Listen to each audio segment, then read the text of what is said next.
შეიძლება ეხლა რასაც ვიტყვი ვიღაცას არის სიამოვნოს არ მოეწონოს ან ეწყინოს კიდევაც უბრალოდ მე მაინც უნდა ვთქვა აი ეს ამოხრუჭე დისკები ვინც ამას არ შლიფოვკებს ტყუილად ტყრით ფულს იმიტომ რომ აი შეხედეთ ეხლა აი ამას აი ამ სისქეზე თითქმის ნახევარი უკვე გაცვეთილია ხო ამას აქედან რომ მოაცილებ ხო არაფერი არ გრჩება ხომალე ცხელდება და ისედაც შეიძლება გადახურდეს და წრიპინიც კი დაიწყოს პლუს ამას ვიბრაციის გამო ვინც ამას აშლიფოვკებს ვიბრაცია მარტო აქ კი არ შეიძლება რომ გამოიწვიოს დეფორმაცია არამედ აი ეს გულიც შეიძლება დეფორმირდეს და მაღალ სიჩქარეზე მაინც კონდეს პატარა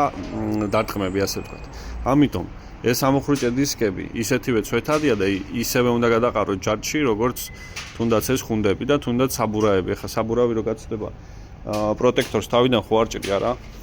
აი ეს რო დაჯდება უნდა გადაყარო საბურავი იგივე თემა აქაც ეს რო დაჯდება კი არ უნდა გადააშლიფოვკო